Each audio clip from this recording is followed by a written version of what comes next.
Now what I'm doing is I'm taking my finger and I'm going through the strike here and I'm pushing on the jamb as if there was a nail holding it in place so that I can check the reveal from here up to the top. Your force of your nail is going to push the wood tighter.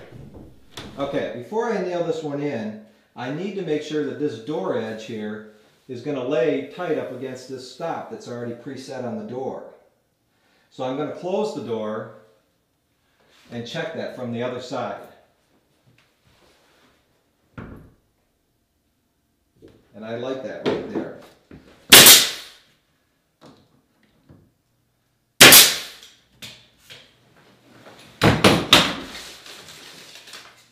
Let's get a couple more shims and let's set up the bottoms.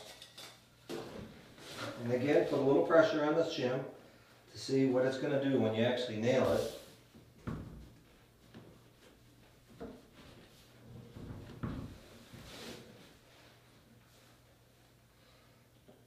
I like that.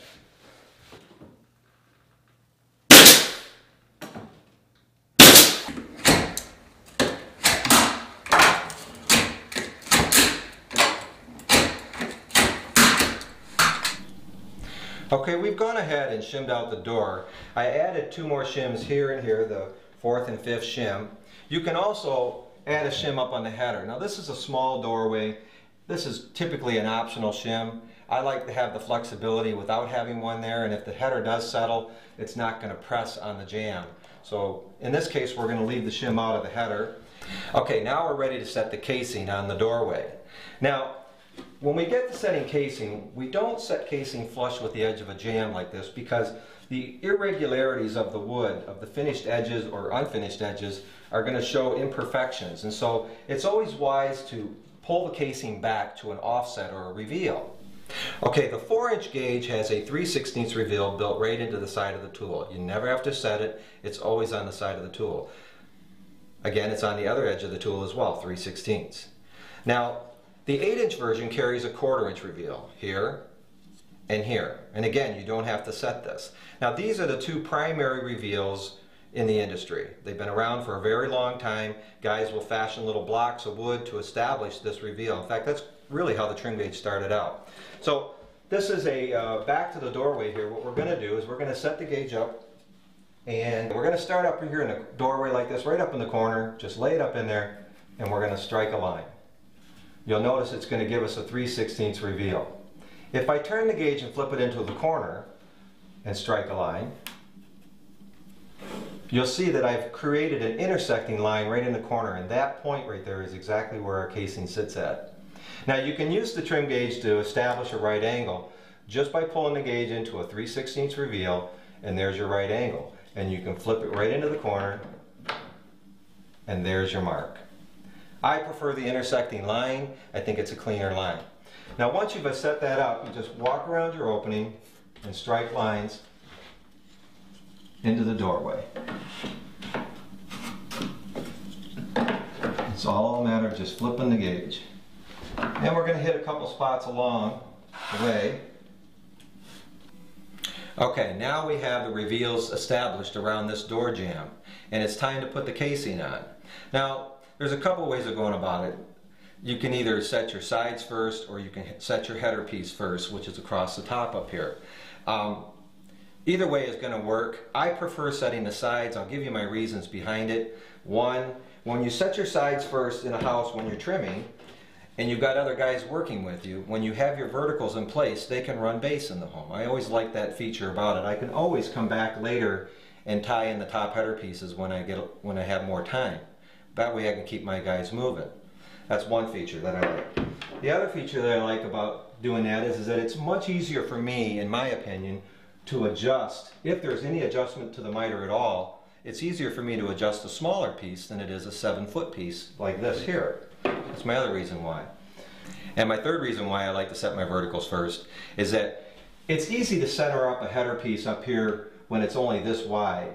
But when you get to a door opening that's 6 feet in length or width, then it's hard to be in two places at one time to line up here and then also 6 feet over here and line up over there. So again, just another reason why you get into the habit of doing something, and so for me, the vertical pieces go first. Now we're going to set the gauge up. The other thing about trim is that whenever possible, put your trim where it belongs, mark it and cut it. Tape measures slow you down and you make errors. And by using my trim gauge, you do not have to use a tape measure to trim out a window or a door. That's why we do it this way. So you just come over to the opening here and you make your mark. You transfer over that mark right there. Now what I'm going to do is, just as an aid, I'm going to put a directional slash just like that. Now that means I know exactly where the miter is going to go and cut, and there's my edge right there. And again, I'm sitting on a finished floor, and that's going to be perfect now when I cut it. Okay, now we're getting ready to set the casing over on this corner, and you can see that the casing is actually larger than the jamb itself. And so this distance right here. And so we're going to have to rip down this casing in order to fit in here. This is pretty much a common occurrence in a lot of homes where there wasn't enough framing put into this area here for the casing. So I've already set the reveal up here in the corner, so all I'm going to have to do is just take the gauge and pick up that distance right there. From this point to the wall, that's the reveal, lock it.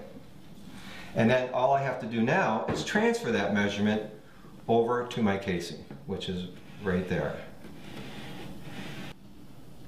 Okay, now we're going to pick up the distance down here. So we capture the reveal, hit the wall. There it is. And let's just bring the casing over here. And again, transfer the mark. Okay, now that we've captured and transferred the measurements onto our casing, both top and bottom, we're going to take this over to the saw and rip it down.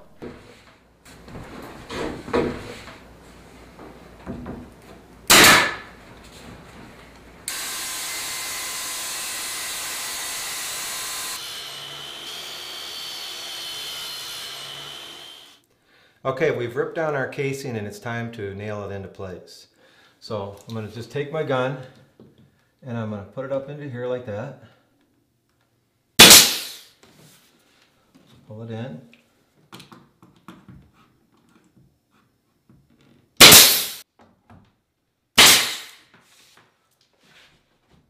Okay, now we're ready to set our header piece of casing.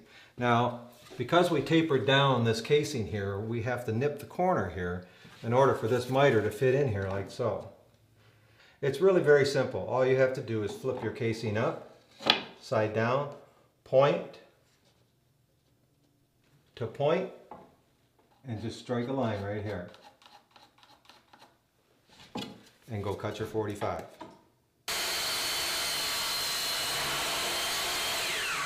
Alright, now we're ready to put the header piece in. Now a good tip is to always glue your miters. Just put it up into the opening. Let's get a nail in it.